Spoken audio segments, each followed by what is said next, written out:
শাসন করেছে, এদেশ থেকে স্বর্ণর মতো মুদ্রা নিয়ে চলে গেছে তারা।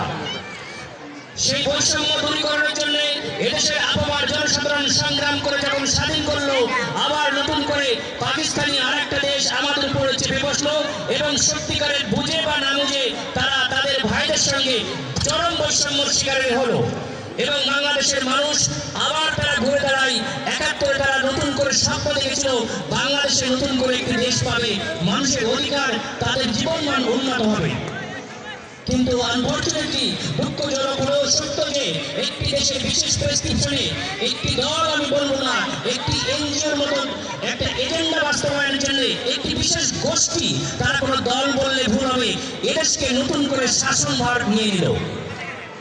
সেই এজেন্ডা তারা এমন একটি দল যারা কি করেছে, এই 5ই আগস্টে তাদের যে বিভীষিকাময় অবস্থান তারা বুঝতে পেরেছিল, এদেশের মানুষকে তারা এমন ভাবে শোষণ করেছে, মানুষের ভাতের অধিকার নিয়েছে, মানুষের কথা বলার অধিকার নিয়েছে।